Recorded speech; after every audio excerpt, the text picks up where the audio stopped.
Bismillahirrahmanirrahim. Assalamualaikum warahmatullahi wabarakatuh. Perkenalkan, saya Arindia Nirmala, mahasiswa semester 3 Magister Pendidikan Dasar Universitas Terbuka Jakarta. Pada kesempatan kali ini, saya akan menyampaikan diskusi sesi kelima mata kuliah studi komparatif pendidikan dasar di berbagai negara dengan topik menyikapi fenomena AI, ChatGPT dalam pemanfaatan teknologi dalam pembelajaran.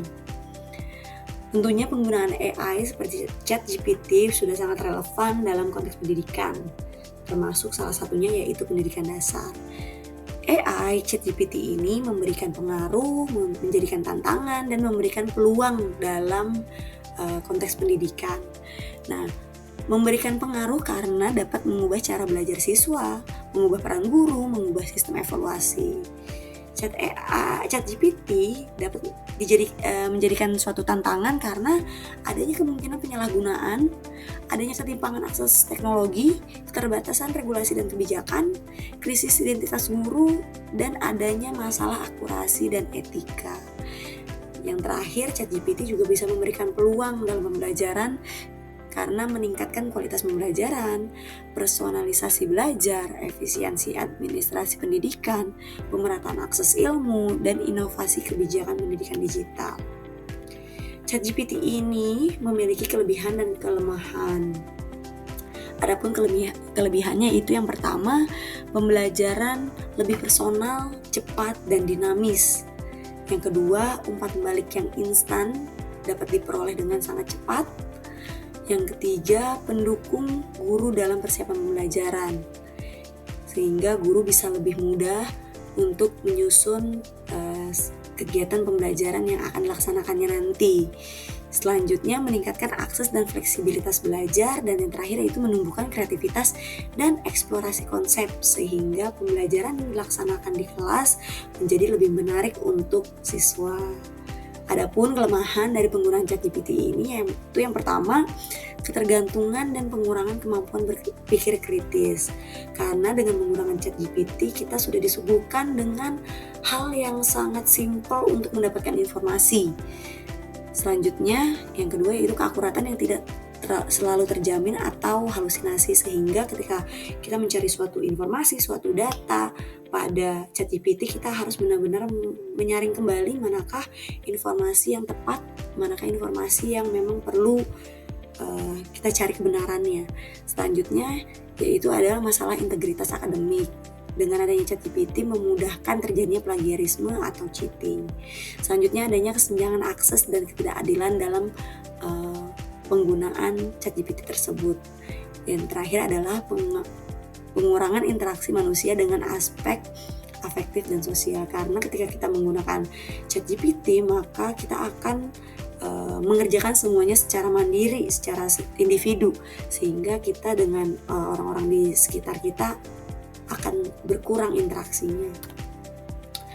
Nah, adapun cara saya sebagai guru untuk menyikapi fenomena tersebut yaitu yang pertama, melakukan redesign peran guru dan aktivitas pembelajaran sehingga guru dan siswa dapat tetap membangun bonding dalam pembelajaran tersebut. Yang kedua, mendesain pembelajaran yang menekankan pada proses sehingga pembelajaran tersebut bisa jauh lebih bermakna untuk siswa-siswa. Yang ketiga, kurikulum, asesmen, dan kebijakan yang adaptif terhadap teknologi.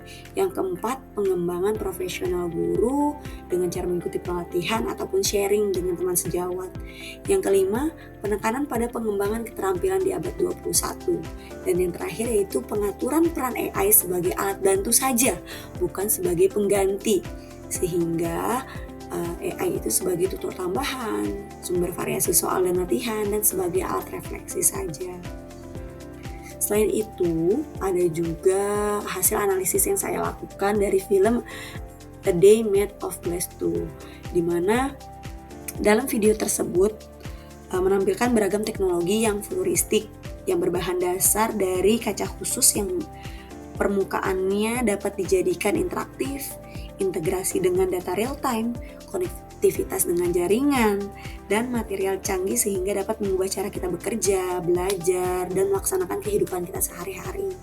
Adapun teknologi yang ditemui dan dimanfaatkan dalam video tersebut yaitu yang pertama, layar sentuh atau touchscreen yang ada pada meja, dinding, hingga jendela yang bisa disentuh dan dikendalikan. Pada Pada kegiatan pembelajaran, layar sentuh sudah sering digunakan, yaitu pada pemanfaatan smartphone, papan interaktif di sekolah, sehingga memudahkan interaksi dengan informasi secara tepat dan intuitif tanpa perlu perangkat seperti keyboard ataupun mouse. Yang kedua, kaca interaktif atau transparent display.